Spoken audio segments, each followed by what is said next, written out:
పక్కింటి కుర్రాడి పాత్రలు వేసిన నానికి ఇప్పుడు ఆ పాత్రలు బోర్ కొట్టేసయ్యా. అందుకే గేరు మార్చి సిల్వర్ స్క్రీన్ పై రక్తం పారించడానికి రెడీ అయ్యాడా?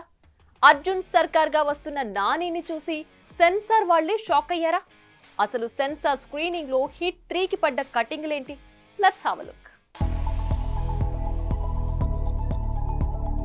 పాన్ ఇండియా రేంజ్కి వెళ్లడానికి నాని గట్టిగానే ప్లాన్ వేసినట్టు కనిపిస్తున్నాడు.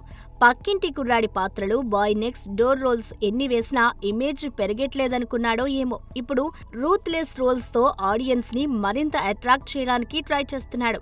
పారడైజ్, హిట్ 3 సినిమాలో అందులో భాగమే. హిట్ 3 విషయానికి వస్తే హిట్ ఫ్రాంచైజీలో 3వ భాగమైన ఈ సినిమాలో మర్డర్ చేసిన వాళ్లను అంతకంటే కిరాతకంగా మట్టుబెట్టే అర్జున్ సర్కార్ గా ఎంత వైలెంటెడ్ గా ఉండబోతున్నాడో టీజర్ తోనే హింట్ ఇచ్చాడు.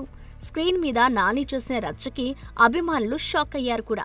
ఇక మే 1న థియేటర్లోకి వచ్చేస్తున్న ఈ సినిమాని 3 వారాల ముందుగానే సెన్సార్కి తీసుకురాగా సినిమాలో ఉన్న రక్తపాతాన్ని చూసి బెంబేలెత్తిపోయిందట సెన్సార్ టీం. దీంతో కట్స్, బ్లర్స్, బీప్స్ అంటూ చాలా చోట్ల వైలెన్స్ కి సీజరింగ్ చేస్తూ 2 గంటల 30 నిమిషాల కట్ కి ఏ సర్టిఫికేట్ ఇచ్చిందట. దీంతో ఇన్నేళ్ల నాని కెరీర్ లో తొలిసారి ఏ సర్టిఫికేట్ గా వచ్చిన సినిమాగా హిట్ 3 నిలిచిపోనుంది.